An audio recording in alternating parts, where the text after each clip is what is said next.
Hello, my name is Linda Pease. This is my case briefing for Students for Fair Admissions Incorporated versus President and Fellows of Harvard College. This is for my HESA 815 course, Higher Education Law at Fort Hays State University. About the case.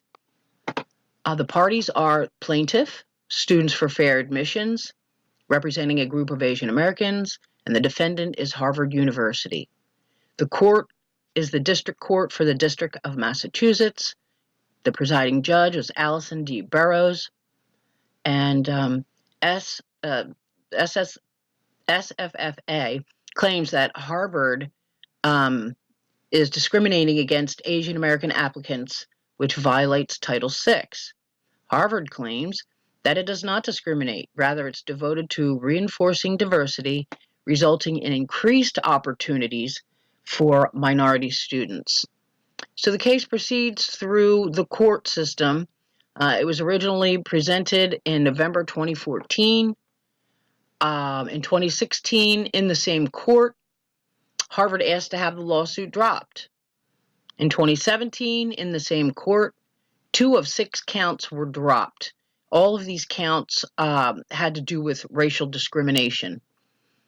In 2019, in the same court, the court decides in favor of Harvard.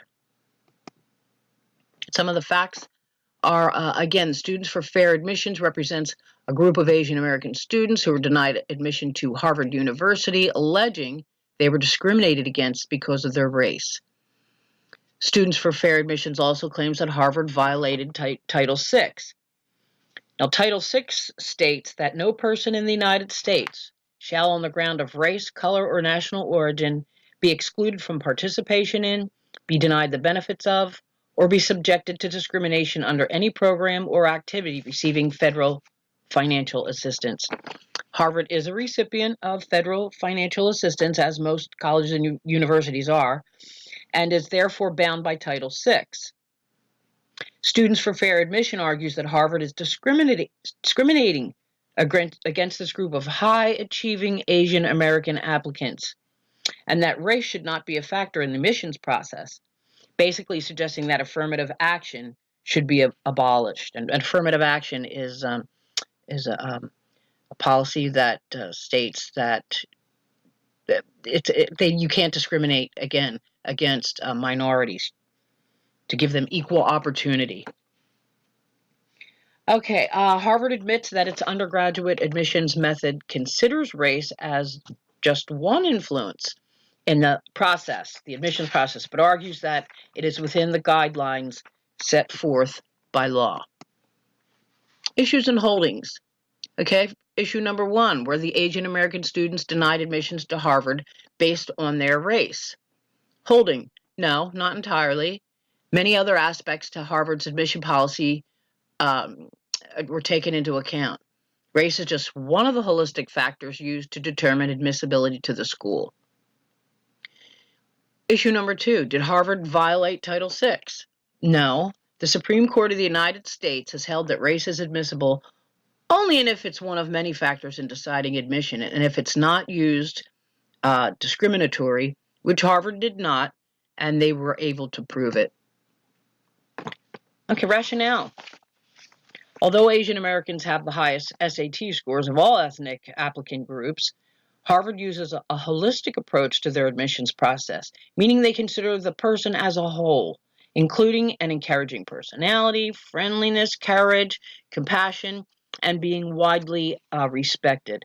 It also includes students' background, schools they've attended, employment history, co-curricular activities, athletics, community service, talents, interests, letters of recommendation, test scores, and opinions of admission officers. Opinions of admission officers is a little subjective because whether they intentional or not, biases could affect those recommendations and therefore affect the holistic score. Another one of the many factors is race. Asian American applicants happen to rate low on personality metrics. Harvard reports that in 2019, 37,000 students applied for admission. Of the roughly 2,000 seats available, 25.4% of its admitted undergraduate class of 1,950 students is Asian American, up from 22.7% the year before. The new figure is the highest proportion of Asian American students that the university has published in the last decade. According to Peter Arcidiacono, an expert witness for the plaintiff, quote, an Asian American applicant who is male, who is not economically disadvantaged, and who has, based on his other characteristics, a 25% chance of getting in, would see his odds markedly increase if he belonged to another group. His chances of admission would be 36% if he were white, 77% if he were Hispanic, and 95% if he were black. Harvard's defense is that they do not discriminate, but that diversity is essential to the college's broader mission, which is not to fall prey to the effect of an academic is the only policy considered when applying to our school, because that's all we care about, but rather to create a student body that includes students who express a range of academic interests, cultural, social, economic, and geographical backgrounds, therefore enriching the entire population of students, hence their exemplary, holistic approach. Many students that apply to Harvard have perfect test scores, so the school requires that they look for more than just high achievers. Harvard argues that diversity improves the campus community and that learning takes place inside and outside of the classroom, where students congregate around the tables, in the dining room halls, in their dorm rooms. So inside and outside of the classroom, diversity improves the campus community. In a recent Pew survey, 71% of Americans said efforts to embrace diverse student bodies were a good thing.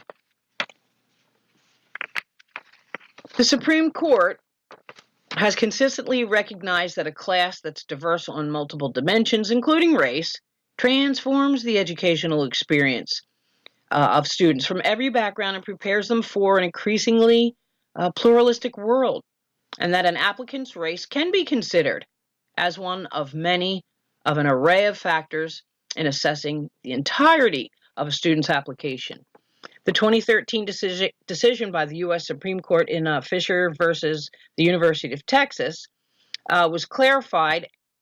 They did clarify in that case when and how it is legally permissible for universities to use an applicant's race or ethnicity in its admissions decisions.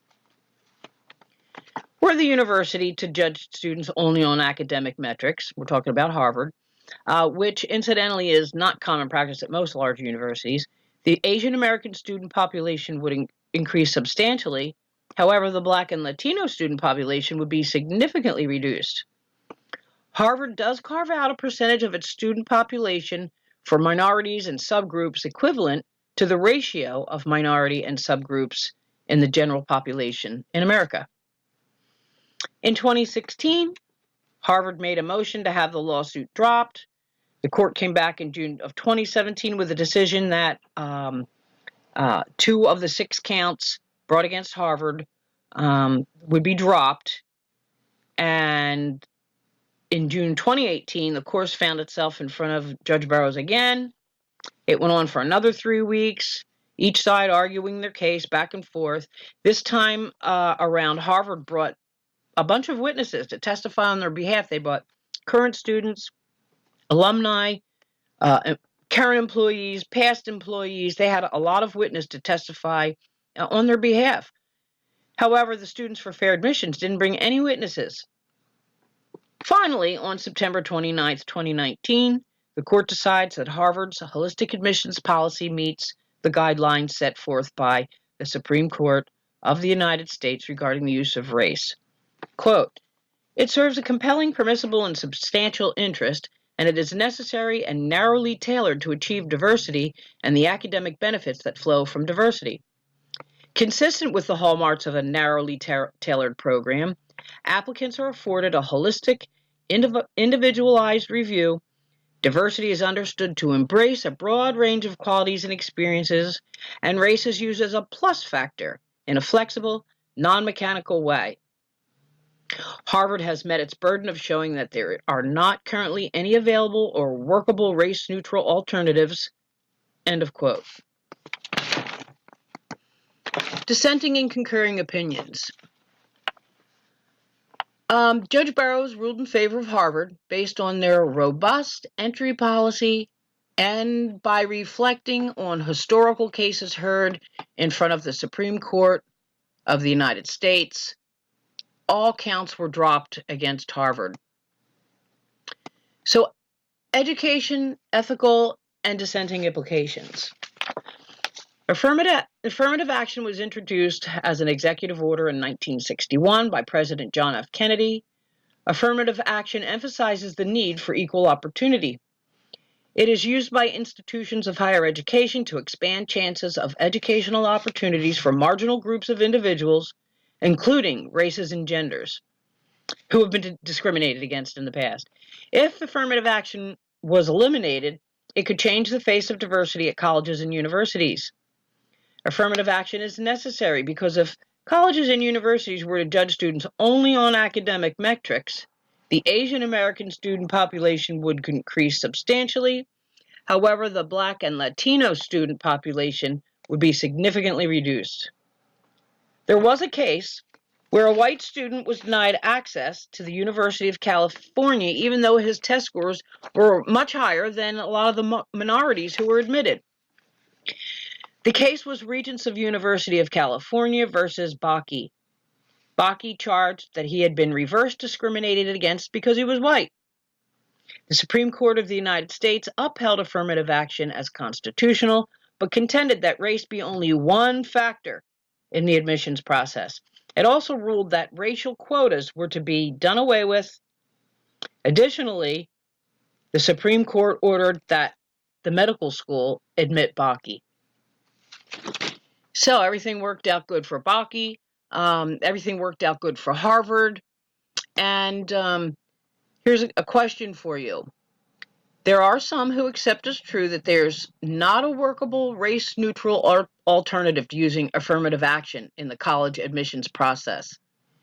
Do you think that an applicant's race should be taken into consideration or not? Here's a list of some references that I used. This is a partial list. I have a much longer list, but if you want to go to any of these websites and fact check me, feel free.